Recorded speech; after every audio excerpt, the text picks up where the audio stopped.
Dan terima kasih kepada Ketua Masjid Al-Mumin, yaitu Bapak Roki. Pada kesempatan ini kami telah diberi waktu untuk menampilkan dari anak dari SDIT Al-Mumin. Jadi ini anak-anak kita yang sudah mencapai juara kedua lomba pidato lomba ceramah di Kecamatan Kelapa Gading. Ini suatu prestasi bagi SDIT Al-Mumin. Kita juga diberikan beberapa bidang pendidikan, yaitu dari mulai PAUD sekolah Islam usia dini, kemudian ada SDIT Al-Mumin, kemudian juga ada TPA Al-Mumin yang di setiap hari diadakan sholat pada asar bagi Bapak Ibu tentunya yang punya anak, cucu dan ingin mengembangkan ilmu agamanya bisa mendaftarkan di Masjid Al-Mumin. Yang kami tampilkan pagi ini ada dua Ustadz Ustadz Pandan, Bapak Ustadz Arifin yang sudah rutin mengisi, dan sebelumnya kita akan tampilkan Ustadz cilik yaitu Ahmad Zainullah, murid kelas 5 dari SDIT Al-Mumin. Mari kita simak apa yang akan disampaikan, dan tentu kita berbangga bahwa ada produk dari SDIT Al-Mumin yang bisa tampil dengan berani di forum ini.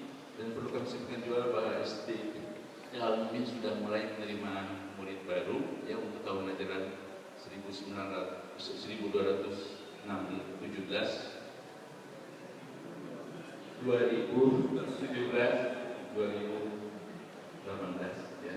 Jadi mari kita simak. Pada Anda Ahmad Zainullah kami persilakan.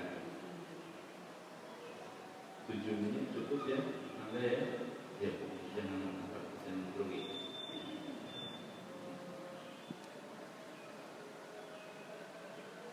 Assalamualaikum warahmatullahi wabarakatuh.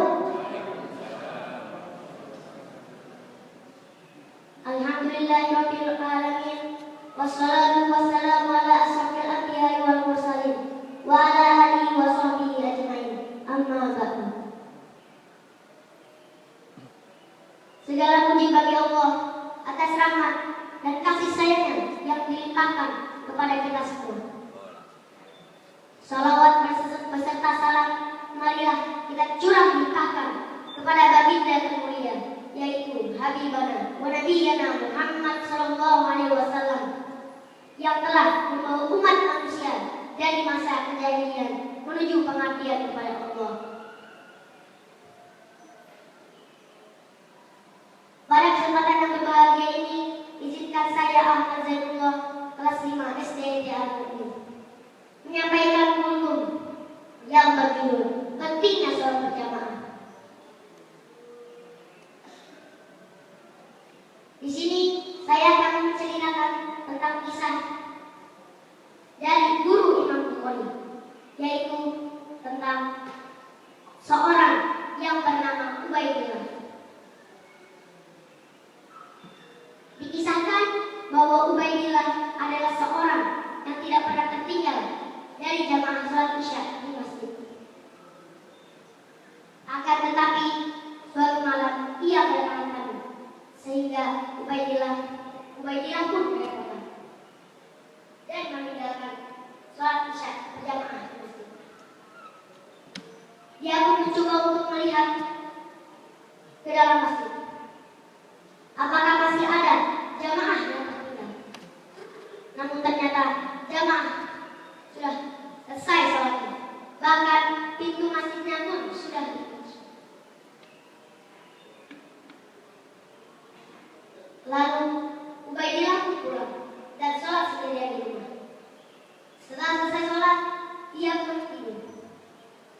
Kemudian salah satu dari mereka berkata, "Wahai Ubaidillah, kamu tidak dapat mengejar kami, karena kami adalah para jamaah yang sholat di masjid.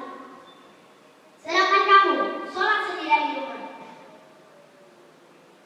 Lalu Ubaidillah membangun dari mimpinya dan langsung bertaubat kepada Allah dan memohon ampun kepada Allah. Makna dan hikmah dari kisah ini dapat kita resapi dan kita renungkan bahwa sholat berjamaah di masjid itu sangatlah penting, karena telah digambarkan orang yang sholat di masjid itu laksana orang yang menunggangi kuda dengan sangat cepat. Sedangkan orang yang sholat sendirian di rumah itu telah digambarkan sangatlah lambat. Allah Subhanahu wa taala berfirman, "A'udzu billahi as-sami'il 'alim minasy syaithanir rajim. Fal yawmal ladzi fawailul lil musallin alladziina hum 'an shalatihim sahun." Yang artinya, maka celakalah orang yang melaksanakan sholat, yaitu orang-orang yang melalaikan sholatnya. Quran surat Al-Maun ayat 4-5. Nabi Muhammad SAW telah bersabda, sholat berjamaah itu lebih utama 27 derajat daripada sholat sendirian. Barang siapa yang meninggalkan sholat, yaitu tidak segera sholat zuhur hingga datang waktu asar, tidak segera sholat asar hingga datang waktu maghrib, tidak segera sholat maghrib hingga datang waktu isya, tidak segera sholat isya hingga datang waktu subuh, dan tidak segera sholat subuh hingga datang matahari. Maka barang siapa yang kemudian meninggal tapi ia masih berbuat seperti itu, niscaya Allah akan menetapkannya sebagai orang yang tersesat di jurang jahanam yang dalam. Nauzubillah min. Demikianlah yang saya sudah sampaikan, kurang lebihnya mohon maaf, mudah-mudahan bermanfaat. Subhanallahumma wa bihamdika asyhadu an la ilaha illa anta astaghfiruka wa atubu ilaik. Wassalamualaikum warahmatullahi wabarakatuh. Jazakallahu khairan katsiran kepada Ahmad Zainullah yang telah mempresentasikan tentang sholat berjamaah. Alhamdulillah, mudah-mudahan muslim ini semakin marak, semakin makmur dalam menjalankan sholat berjamaah. Pada Ustaz, silakan mengisi rutin.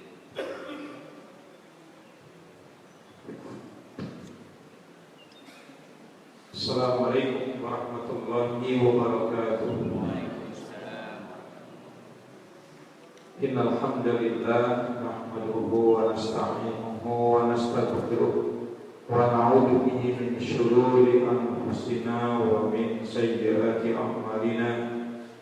May yahdihillahu fala mudilla lahu wa may yudlil fala hadiya lahu. Asyhadu an la ilaha illallah wahdahu la syarika lahu wa asyhadu anna Muhammadan abduhu wa rasuluh la nabiyya ba'da. Allahumma salli ala nabiyyina Muhammadin wa ala alihi wa ashabihi wa man tabi'ahum bi ihsanin ila yaumiddin.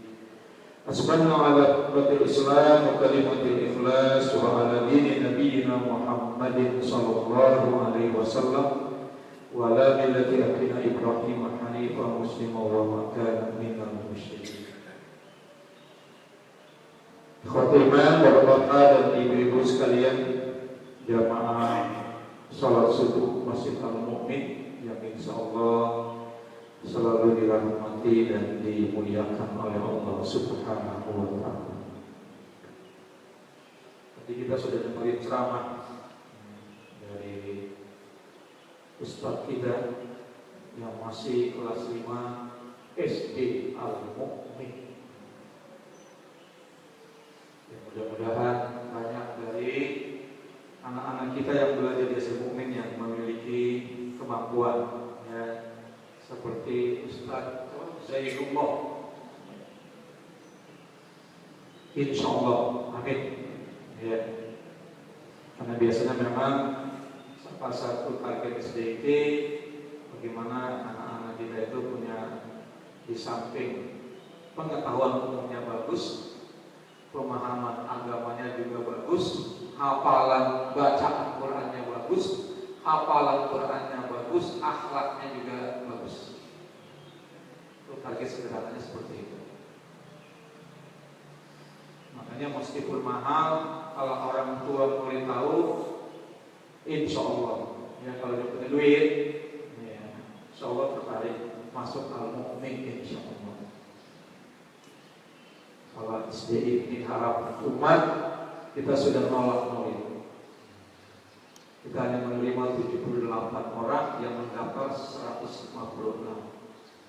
Masih ada yang minta, saya bilang udah terlambat. Iya, disebutkan ada yang nelpon, udah kalau mu'min aja nggak jauh kok dari Koja ke Kelapa Gading. Diarahkan memang ke al-mu'min. Jadi yang ikut tes 156, yang bakalan diterima hanya 78. Jadi biasanya insya Allah kalau ada kelas 6 bisa hafal 2 sampai 3 juz. Nanti kalau SMA, kalau dia anak yang mau serius bisa hafal 30 juz. Karena saya punya anak sekarang kelas 3 SMA, ya, kira-kira bulan November, awal November sudah hafal 30 juz. Sedang lagi nyari-nyari beasiswa. Saya ada beberapa pengikut nyari beasiswa untuk anak-anak SMA yang hafal 30 juz. Karena dia beda dengan kakaknya, malah kakaknya juga sudah hafal 30 juz yang kemarin berangkat ke Al-Azhar ambil S1. Kalau dia maunya nggak belajar agama kuliahnya, ingin ngambil yang umum, tapi tetap menjaga hafalan Qurannya, hanya dia ingin S1-nya adalah yang umum. Dia bilang ingin mengambil bidang ekonomi, jadi yang perguruan tinggi umum, ya, mudah-mudahan bisa masuk negeri. Juga sedang mencari teman-teman yang punya akses, ya, yang bisa memasukkan atau memfasilitasi anak SMA yang hafal 30 juz bisa dapat beasiswa melanjutkan di perguruan tinggi umum. Itu salah satu produk dari sekolah Islam terpadu. Mudah-mudahan nanti kalau mukmin juga seperti itu, insya Allah. Baik para jamaah sekalian, kita akan lanjutkan taklim kita bulan yang lalu, masih soal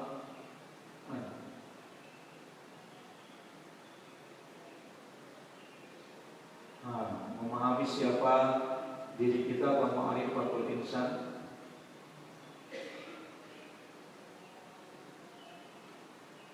Ini sudah ya, dilihat aja, mereview kembali. Khawatir nanti kita tambah yang kita sampaikan yang kemarin. Masih ingat kan?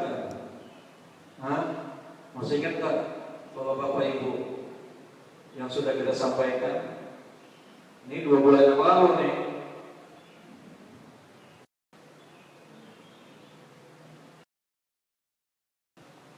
Ada unsur hati atau jiwa yang dimiliki oleh manusia.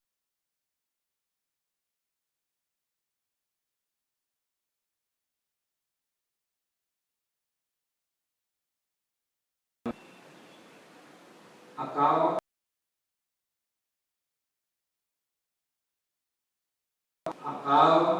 dan juga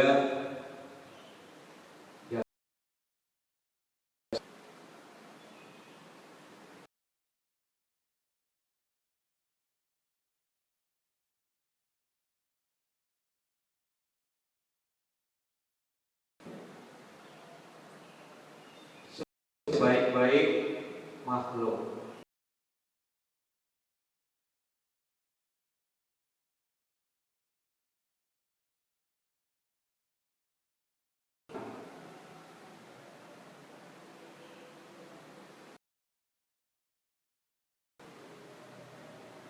Allah beri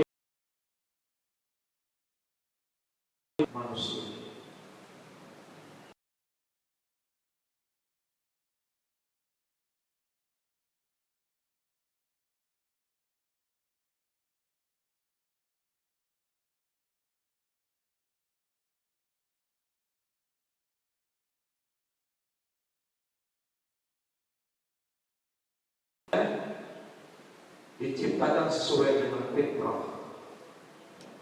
Sebelumnya nih ada 4 poin. Nah, Allah berikan semua di langit dan di bumi diciptakan sesuai dengan fitrah. Artinya manusia punya kecenderungan untuk berislam, punya kecenderungan untuk mentauhidkan Allah. Ini ayatnya, fa'akim wajhaka lid-dini hanifan fitratallahi allati fataran nasa 'alaiha la tabdila li khalqillah dzalika ad-dinul qayyim walakinna aktsaran nasi la ya'lamun. Maka hadapkanlah wajahmu dengan lurus kepada agama Allah, fa'akim wajhaka lid-dini hanifan fitratullah allati fataran nasa 'alaiha. Di mana Allah menciptakan manusia, saya ulangi, Allah menciptakan atau menghadirkan Islam sesuai dengan fitrahnya. Allati fataran nasa 'alaiha. Demikian juga pada saat yang sama Allah menciptakan manusia juga sesuai dengan fitrah. Artinya ada hubungan yang tidak dipisahkan. Saya ulangi, ada hubungan yang tidak terpisahkan antara Islam dengan manusia. Islam Allah turunkan sebagai aturan untuk umat manusia sesuai dengan fitrah, dan manusia diciptakan juga berdasarkan fitrah, berdasarkan kodrat kemanusiaan. Artinya manusia diciptakan oleh Allah punya kecenderungan untuk berislam. Kalau manusia jauh dari nilai-nilai Islam, berarti dia akan jauh dari fitrahnya, jauh dari kodrat kemanusiaannya. Itu kalau manusia jauh dari ajaran Islam, akan jauh dari fitrah kemanusiaannya, bahkan bisa lebih hina daripada binatang. Ulaika ka'an'am bal hum adall. Itu kalau jauh dari ajaran Islam, karena sama saja dia jauh dari kodrat kemanusiaan, hilang nilai-nilai kemanusiaannya. Kalau dia menjadi manusia, dia tidak berislam dan jauh dari nilai-nilai Islam. Makanya seburuk-buruk makhluk dalam pandangan agama kita siapa?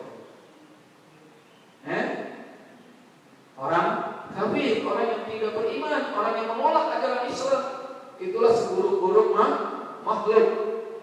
Dan innal ladzina kafaru min ahlil kitabi wal musyrikina fi nari jahannam khalidina fiha ulaika hum syarrul bariyah. Disebutnya orang-orang yang kafir dari ahlul kitab dan orang-orang yang musyrik, mereka semuanya akan dimasukkan ke dalam neraka jahanam, mereka kekal abadi di dalamnya. Ulaika hum syarrul bariyah. Mereka adalah seburuk-buruk makhluk. Jadi diberikan hati, jiwa, akal, pikiran, dan dipergunakan dengan baik. Jauh dari ajaran Islam, menghalau cara berpeduli hak dan batil. Kalau binatang wajar dia nggak peduli halal atau haram, nggak peduli hak atau batil, karena nggak diberikan jiwa, nggak diberikan akal pikiran untuk bisa membedakan mana yang halal, mana yang haram, mana yang baik, mana yang buruk. Kalau manusia diberikan itu semuanya, kalau ini tidak dipergunakan, berarti lebih buruk daripada binatang. Kalau kelakuannya sama dengan binatang, lebih buruk daripada binatang. Binatang wajar, nggak punya akal. Manusia diberikan akal oleh Allah untuk bisa membedakan mana yang baik, mana yang buruk, mana yang manfaat, mana yang tidak. Itulah konsekuensi kalau manusia jauh dari ajaran Islam. Kemudian kita lihat hadis-hadisnya. Ini ada tambahan hadis. Rasulullah bersabda, "Kullu mauludin yuladu 'ala fitrah." Wa fi riwayatin 'ala hadhihi millah. Fa abawahu yuhawwidanihi aw yunassiranihi aw yumajjisanihi. Setiap anak yang dilahirkan berada dalam fitrah. Dalam riwayat yang lain adalah wa fi riwayatin 'ala hadhihi millah. Artinya punya kecenderungan untuk mengikuti agama ini, yaitu Islam. Setiap manusia dilahirkan punya kecenderungan kepada fitrah, punya kecenderungan untuk ala hadhihi millah, yaitu mengikuti ajaran agama ini, yaitu agama Islam. Fa abawahu yuhawwidanihi aw yunassiranihi aw yumajjisanihi. Orang tuanya bisa orang tua yang melahirkan, orang tua yang mendidiknya, orang tua yang ada di tengah-tengah masyarakat yang mempengaruhinya, yang menjadikan manusia itu bisa berubah. Yang tadinya punya kecenderungan untuk berislam, mau berpihak dan melaksanakan ajaran Islam, bisa berubah. Dia menjadi Yahudi, Nasrani atau Majusi, jauh dari ajaran Islam. Ini hadis Bukhari Muslim dari Abu Hurairah radhiyallahu anhu. Kemudian dalam hadis yang lain, Nabi menyatakan, ini hadis qudsi, "Inni khalaqtu ibadi hunafa faja'athum syayatin faja'alathum an dinihim wa harramat alaihim ma ahlaltu lahum." Sungguhnya aku menciptakan hamba-hambaku, ini kata Allah. Ini firman Allah yang tidak masuk dalam Al-Quran. Makanya disebut dengan hadis qudsi. Jadi wahyu Allah yang tidak dimasukkan dalam Al-Quran, ini masuk kategori hadis qudsi. Rasulullah bersabda bahwa Allah berfirman, "Sungguhnya aku menciptakan hamba-hambaku, inni khalaqtu ibadi hunafa." Hanif, punya kecenderungan untuk mengikuti ajaran yang lurus, agama yang lurus. Itu Allah yang menegaskan dalam hadis qudsi. Kemudian datanglah setan, faja'athum syayatin. Lalu kemudian setan menjauhkan mereka an-dinihim, dari agama mereka. Wa harramat alaihim ma ahlaltu lahum. Mengharamkan untuk mereka apa yang aku halalkan. Allah menghalalkan, dia mengharamkan. Allah mengharamkan, dia menghalalkan. Itu kalau sudah mengikuti ajaran syariat.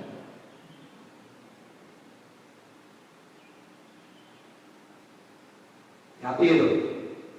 Ya, jadi bisa dipengaruhi oleh orang tua yang melahirkan, orang tua yang mendidik, orang tua yang memberikan pemahaman, wawasan, keilmuan, informasi, ya, di masyarakat. Bisa juga setan.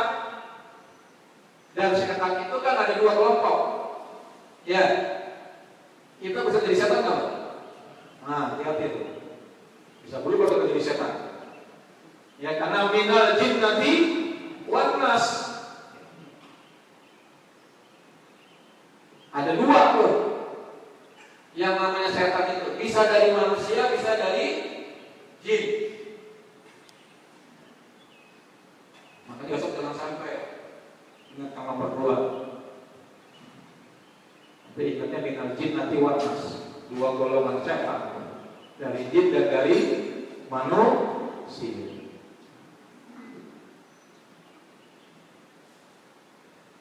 Mengapa disebut setan? Kalau tabiatnya menyesatkan manusia, menjauhkan manusia an-dinihim, dari agamanya, yaitu dari agama yang lurus, dari agama Allah. Kalau dia punya pemikiran, punya pemahaman, punya pandangan jangan punya perilaku yang mengarahkan manusia lain, orang lain agar jauh dari ajaran Islam, agar meninggalkan ajaran Islam. Itulah perbuatan syaitan.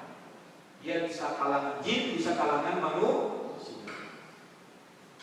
Kalau kita ngajak orang ini supaya jauh dari masjid, ya, itu pasti ajaran syaitan.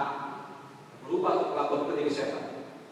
Ngajak orang supaya malas sholat berjamaah, itu kerjaan syaitan. Dibangunin untuk dia mulai susah, nah itu hati-hati tuh, ya, jangan-jangan telinganya dikencingin setan sehingga bangun sholat malam susah, bangun sholat subuh susah. Kata Nabi dalam Sahih Muslim itu rahimallahu rahmat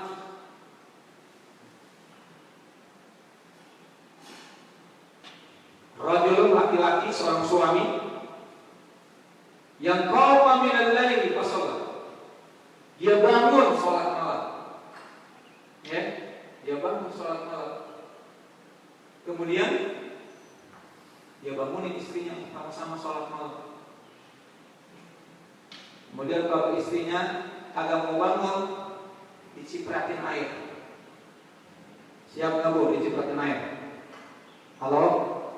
Bu? Bapak mau kan sama istrinya dicipratin air?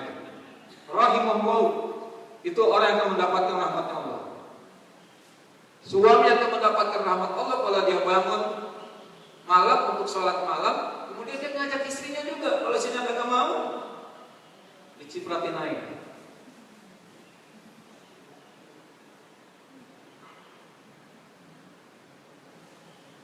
Bisa begitu Pak? Hah? Ini kalau nggak siap bisa ramai yang tadinya mau sholat berjamaah jadi ramai di rumah. Ya, itu harus ada komitmen dulu tuh. Ya, sama Bu. Lanjut analisnya kata Nabi apa? Rahimallahu imra'atan qamat minal laili fa shalat. Allah juga merahmati seorang istri yang dia bangun untuk sholat malam. Lalu dia bangunkan suaminya untuk sama-sama sholat malam. Tapi suaminya kagak mau bangun, lalu dicipratin air. Hah? Siap Bu, dia perhatiin ayat ke wajah suami kalau kagak mau bangun sholat. Hah? Bapak siap kagak dicipratin sama istrinya nih? Hah? Itu kalau kita ingin mendapatkan rahmatnya Allah. Ya, dulu kita sampaikan kan, kalau masih hidup nih kita mendapatkan rahmat Allah, Allah akan berikan kebaikan kepada kita. Itu tandanya kita diberikan rahmat oleh Allah. Kalau kita sudah meninggal, orang yang mendapatkan rahmat Allah itu berarti apa? Allah akan ampuni dosanya. Allah akan terima amal solehnya. Allah akan selamatkan dari azabnya dan Allah akan masukkan dalam surganya. Itu orang yang mendapatkan rahmat Allah kalau dia sudah meninggal. Kalau dia masih hidup, Allah akan terus berikan kebaikan kepadanya, sehingga dia bersemangat berbuat baik, bersemangat beramal saleh.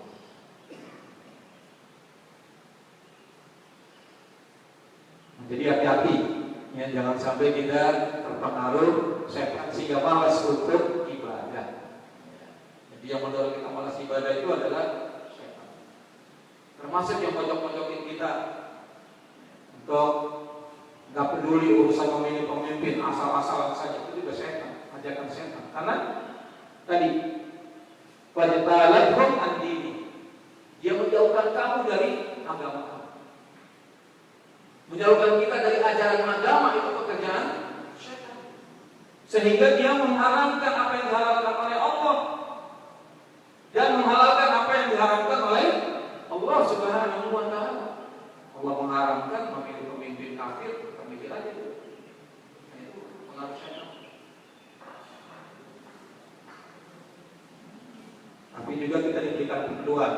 Innama waliyukumullahu wa rasuluhu walladzina amanu alladzina yuqimuna shalah wa yu'tuna zakata wa hum raqiun. Ini panduannya.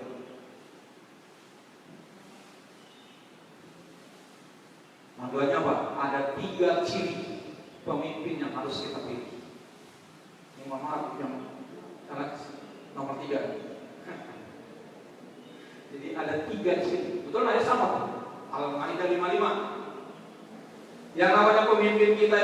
sama Allah Rasulnya.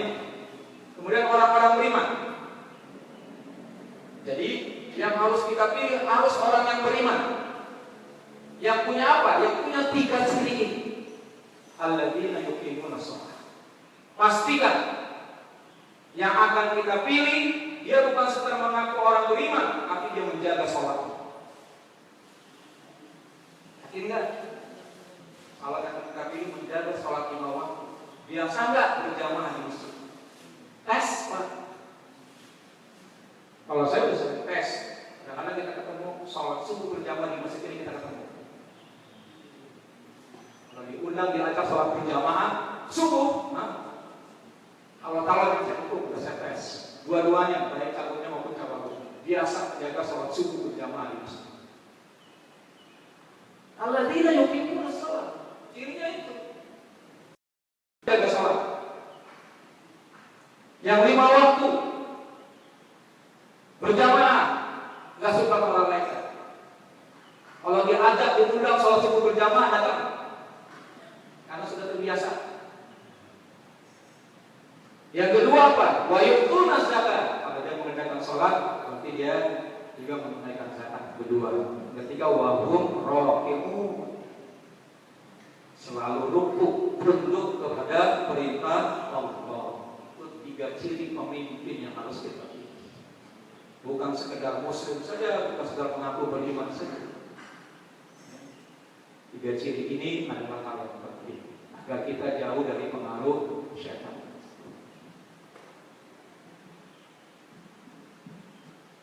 Nah, sekarang kita akan masuk kepada tema beberapa kelemahan manusia.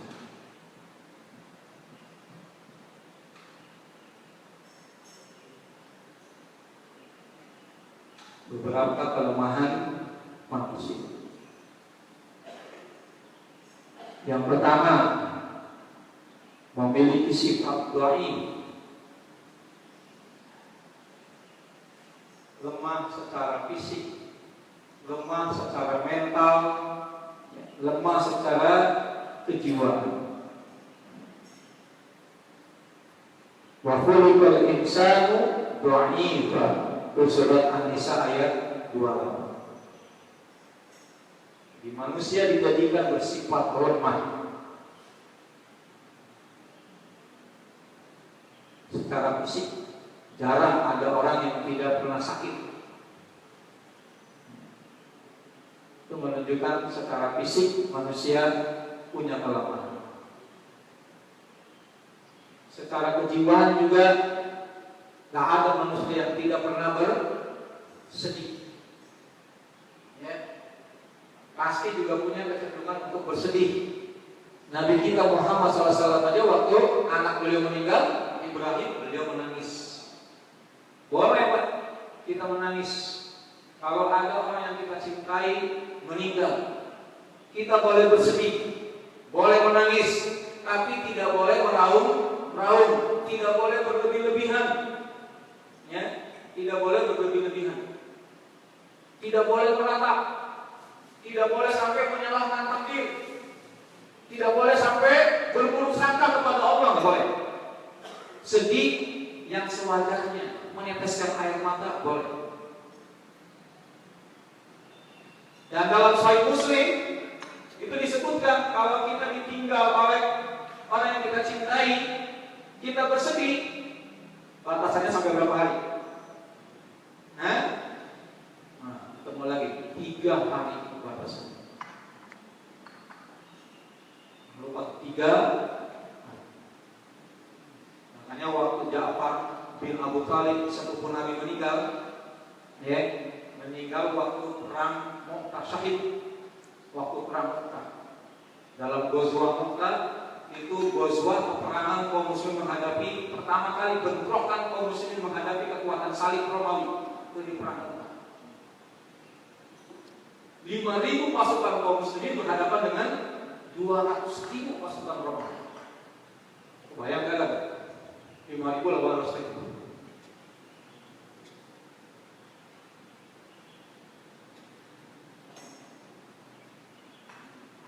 Makanya kemudian panglima-panglima Islam banyak yang syahid. Di antaranya itu Ja'far bin Abu Thalib, Abdullah bin Rawahah, Zaid bin Harisah, Ja'far bin Abu Thalib. Inilah 3 panglima Syiah yang sahih waktu perang. Pertama yang jadi panglima Zaid bin Harisah. Zaid sahih. Kemudian bendera diambil, bendera panglima diambil oleh Ja'far bin Abu Thalib. Ja'far juga syahid. Pertama, tangan kanannya tembak sampai siku oleh tentara Romawi. Lalu panci itu dia pegang dengan tangan kirinya. Tangan kirinya pun ditebas oleh musuh sampai sikut. Lalu dia peluk dengan sikutnya yang masih tersisa. Panji panglima. Lalu dia masih memimpin peperangan agar umat Islam jalan dulu. Ini kemudian beliau ditusuk dari depan dan dari belakang hingga syahid. Itu Ja'far bin Abu Thalib. Waktu perang pertama kaum muslimin menghadapi tentara salib melawan tentara Romawi dalam Ghazwah perang. Kemudian panglima dipegang oleh Abdullah bin Rawahah. Mulai agak takut beliau, tapi kemudian bangkit semangat, bahkan bersenandung supaya orang bangkit semangat melawan tentara Romawi. Ia pun syahid. Lalu kemudian kepemimpinan peperangan jatuh tangan Khalid bin Walid. Khalid bin Walid mengatur pasukan supaya jangan meneruskan peperangan. Diserang dulu, kemudian dibikin takut, ya. Dia bikin pecah-pecah barisan itu seakan-akan kaum muslimin mendapatkan bala bantuan dari Madinah. Sehingga tentara Romawi mundur, mengatur strategi. Begitu tentara mundur, pasukan Khalid tidak meneruskan, langsung kembali ke Madinah. Karena kalau diteruskan kita bakalan kalah 5.000 lawan 100.000. Paling maksimal kan 1 banding berapa? Iya, banding 2 atau 1 banding 10. Paling maksimal 1 banding 10 baru kaum muslimin bisa meraih kemenangan. Kalau kualitasnya kualitas prima. Nah, waktu Ja'far bin Abu Thalib meninggal di malam ketiga, kalau syahid di malam ketiga, Nabi kumpulkan seluruh keluarga Ja'far. Apa kata Nabi?